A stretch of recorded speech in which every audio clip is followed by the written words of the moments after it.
approach the end of writing this talk, the truth and irony is that I, in fact, begun to talk myself out of happiness. Something I never usually do. Why now, of all the times?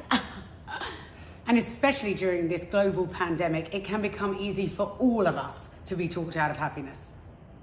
There I was, writing a talk about not talking yourself out of happiness, and here I was doing exactly the opposite. I started to feel like a fraud, questioning who I was, what I'd written. Why me to be delivering this message to you? Who am I? Turns out, I'm also human. I knew how to be happy, but I subconsciously wasn't allowing myself to be by choosing to wallow in my own self-pity in that moment and choose to not do the things that I knew could slowly change my mindset. It was then I realized I'd been reading my script so much that the very words I depend on each day had slowly become white noise. So I pushed myself to take my own advice again, listen to my words without judgment, and utilize the tools I so deeply believe in. Let's take a look at why the general population may be confused. Which one of these headlines do you gravitate towards? Happiness doesn't sell papers. Happiness doesn't get us taken seriously. Happiness isn't cool. We are invested in negativity, not only psychologically, but financially. The news is filled with cynicism and sadness. Social media is full of pretense and polarizing views. Our brains have become conditioned towards thinking that negativity is so normal that we start to distrust happiness. If you're ever watching a movie or a TV show, it's always when the couple is so in love or the family is perfect, that the car crashes or someone dies. It's built into us that when we feel happy, we automatically become suspicious, which makes us feel unsafe. Yale University, in fact, set up an experiment to determine if and why we are so drawn to the negative media. It turns out that even with the so-called intent of wanting more good news, the evidence pointed strongly to a negativity bias, which is the psychological term for our collective hunger to hear and remember the bad news. It would be nice to break that cycle, but it's not that easy. We have to start small. For example, anxiety is a huge issue, and rightfully so. I'm an absolute advocate of discussing mental health. But we need to be realistic in how we tackle the fleeting negative feelings. I'm not an advocate of overthinking those feelings and even potentially passing the negativity onto our peers like a virus. To be clear, I'm not talking about a neurological or genetic disorder. I'm talking about the constant noise in our heads. I've been faced with noise in mine. I do not suffer from anxiety or depression, but this doesn't mean I don't experience pain, anger, frustration, and sadness at times, or feel anxious. I have to fight to find the strength to not let those negative feelings define who I am. After all, no one walks around feeling excited 20% of the time and describes themselves as enthusiastic. So why, when we are anxious some of the time, is that then who we are? When negativity is in small doses, we flock to it, we magnify it.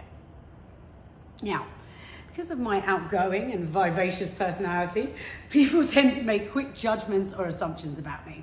She must be on something, or depressed, or even bipolar, hiding my true emotions. Why do I have to be any of those things? Judgment and labeling happen when there is an inability to handle or understand difference. Maybe if we viewed ourselves and our world differently, the labels and stigma would become a distant memory. We can't be happy and anxious, you know.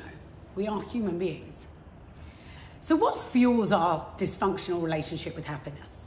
Comparison is one of the biggest drivers, mainly because of social media. Why do we believe that a picture or a video depicts someone's whole life?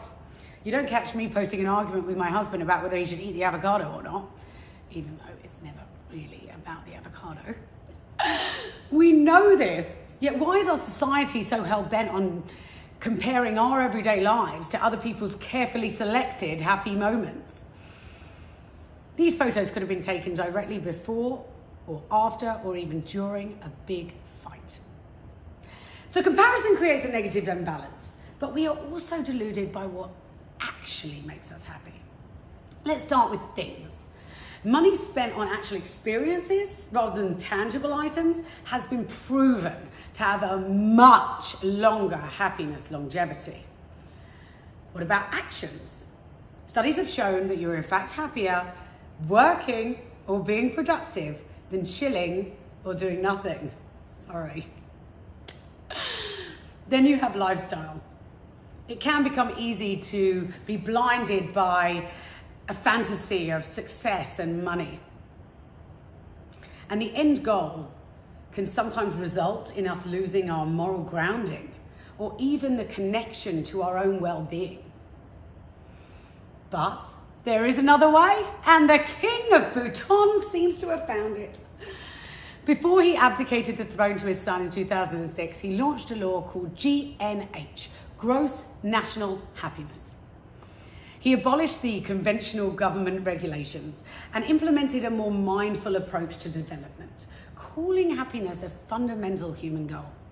A fundamental human goal. In fact, both his sons attended Ivy League schools in the US, and after they graduated, they both moved back to Bhutan, realizing the crux of their well-being was dependent on this way of life. Still, since we don't live in Bhutan, happiness is not automatically sustainable.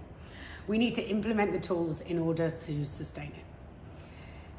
You are in control of your own destiny, and it's up to you if you want to make your well-being a priority in your life. And I'm going to give you some tools right now that are meant to help you in achieving sustainable happiness.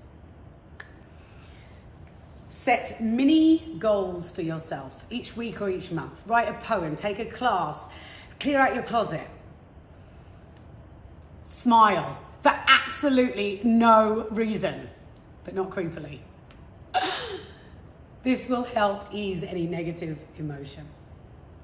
Practice random acts of kindness on a frequent basis.